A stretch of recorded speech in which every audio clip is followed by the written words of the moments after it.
여러분 좋은 아침입니다. 수요일입니다. 5월 3일 우리에게 주신 하나님의 말씀 보겠습니다.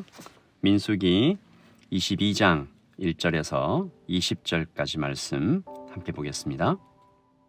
이스라엘 자손이 또 길을 떠나 모압 평지에 진을 쳤으니 요단 건너편 곧 여리고 맞은편이더라.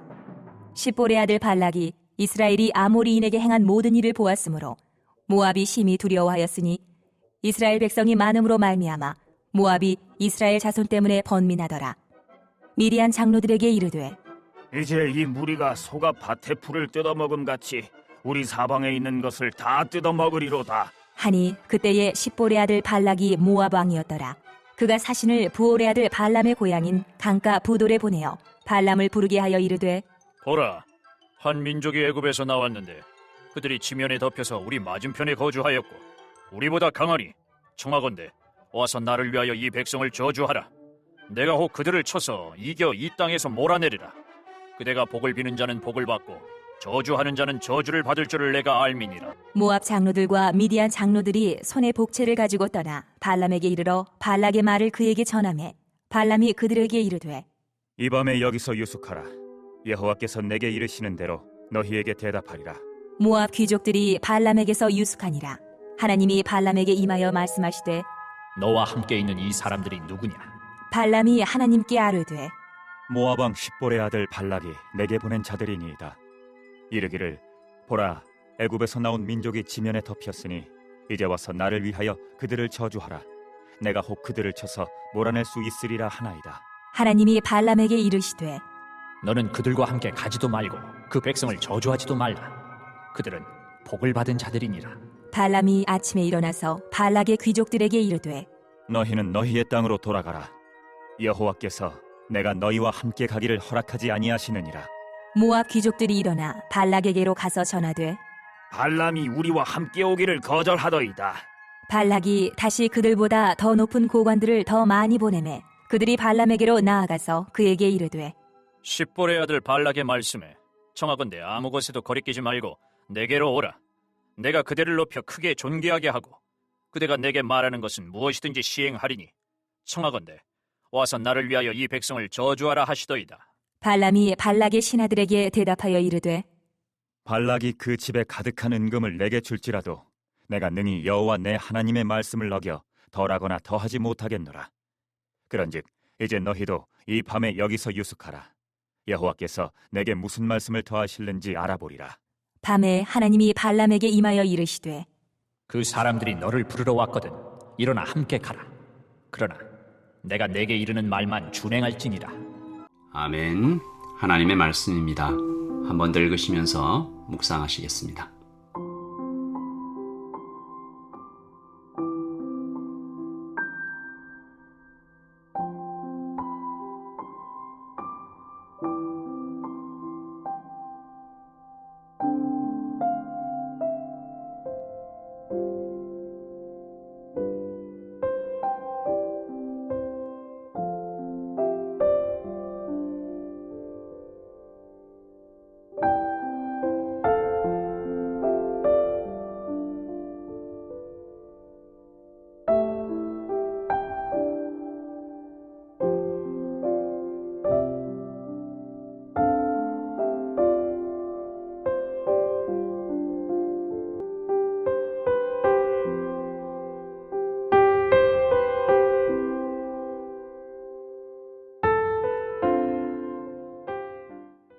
여러분 어제 하나님의 흔적, 하나님이 이 땅에 살아계시다라는 상징으로 그 증거로 증인으로 우리가 존재한다 이런 말씀 같이 나눴는데요.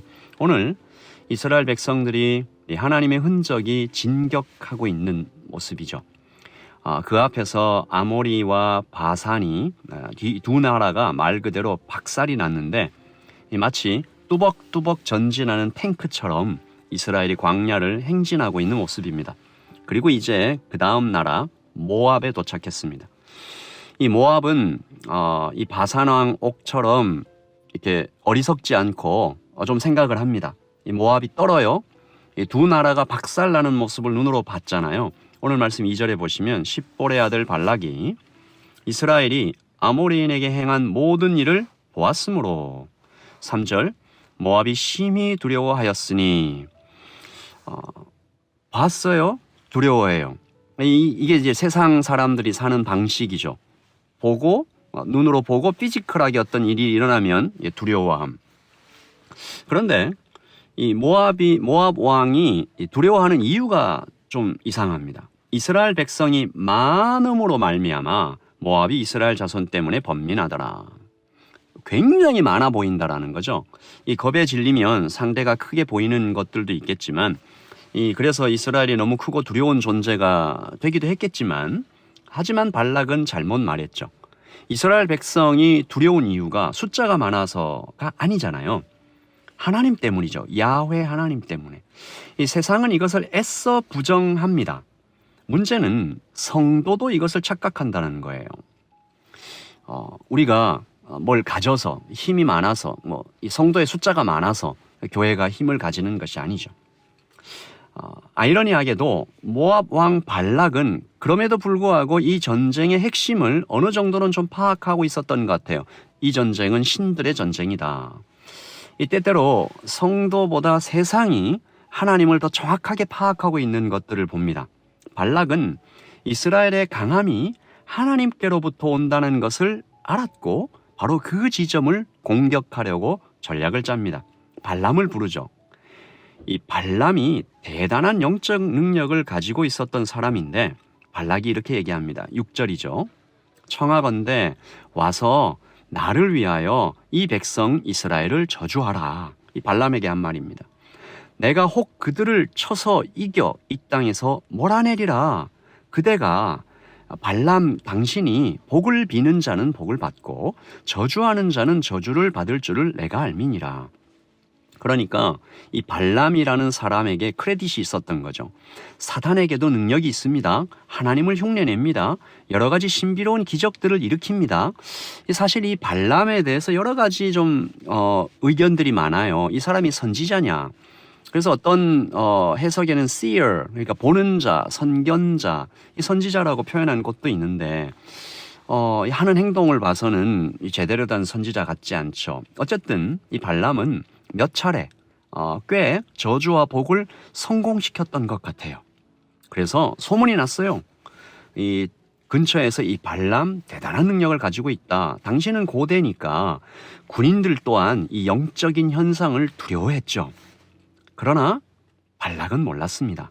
야훼 하나님은 발락의 생각보다 훨씬 더 크신 분이었죠. 하나님은 선지자라고 불림받고 있는 이 발람을 찾아오셔서 똑똑하게 말합니다. 12절입니다. 하나님이 발람에게 이르시되 너는 그들과 함께 가지도 말고 그 백성을 저주하지도 말라. 그들 이스라엘은 복을 받은 자들이니라. 여기서 다른 해석이 있을 수가 없잖아요. 발람에게 분명히 말씀하셨어요. 그러므로 발람은 이때 멈췄어야 했습니다. 물론 처음에 발람도 이 말씀 듣고 거절하잖아요. 그런데 모압의 귀족들이 엄청난 돈을 싸들고 와서 발람을 다시 한번 유혹합니다. 17절 내가 그대를 높여 크게 존귀하게 하고 그대가 내게 말하는 것은 무엇이든지 시행하리니 청하건대 와서 나를 위하여 이 백성을 저주하라. 요즘 말로 하면 이게 어마어마한 돈 주겠다, 빌딩 몇 개 줄게, 이렇게 어떤 직책도 줄게.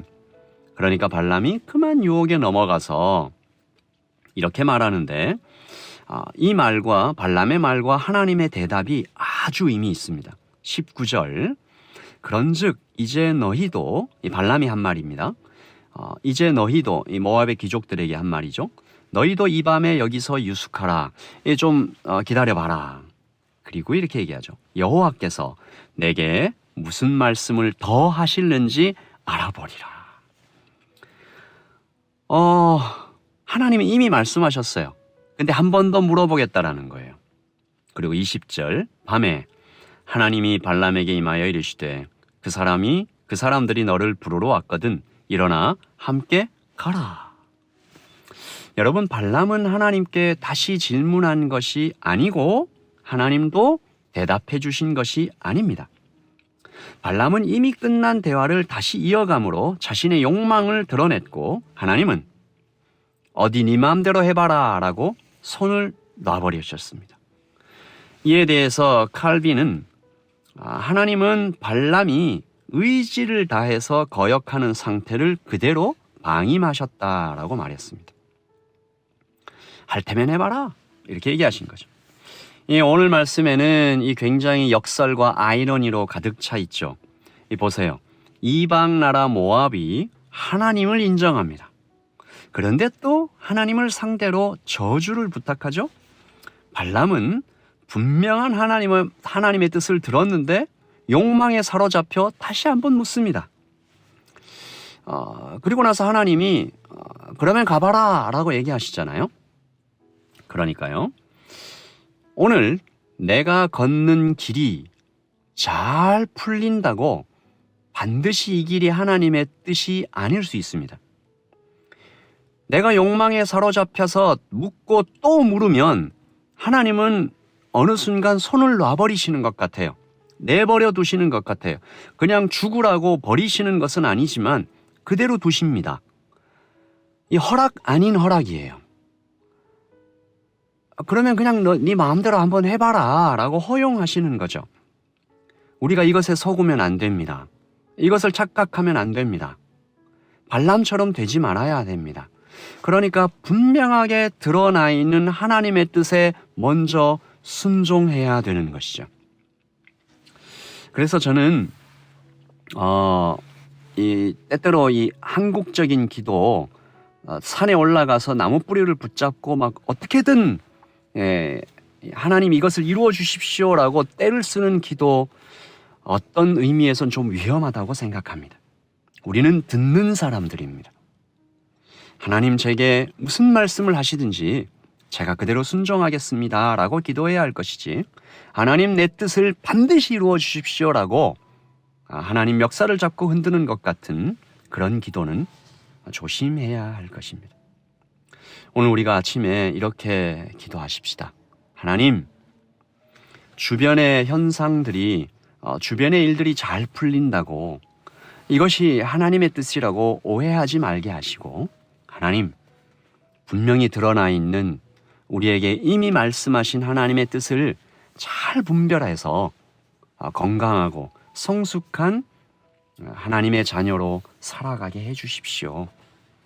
하나님 내 뜻을 하나님께 강요하는 그런 기도를 멈추고 조용히 하나님께 듣는 우리 성숙한 그리스도인들 되게 해주십시오라고 기도하며 이 하루를 시작하기를 소원합니다. 제가 한번 기도할게요. 하나님, 잘 듣게 해주세요.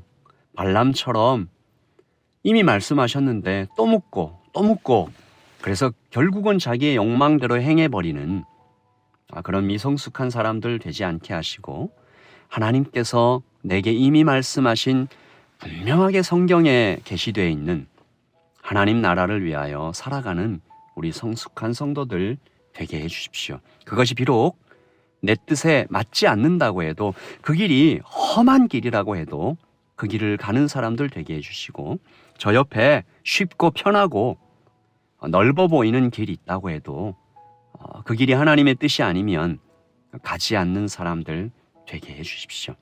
오늘 하루 하나님의 뜻을 잘 읽어내는, 좁고 험한 길이라도 하나님 따라서 걸어갈 줄 아는 성숙하고 건강한 성도 되게 해주십시오. 주님 도와주세요. 예수님의 이름으로 기도합니다. 아멘. 여러분 평안하십시오. 오늘 하루도 하나님 안에서 평강의 하나님을 따라가는 여러분 모두가 되시기를 소원합니다. 샬롬, 하나님의 평안이 함께 있기를 소원합니다. 내일 아침에 다시 보겠습니다.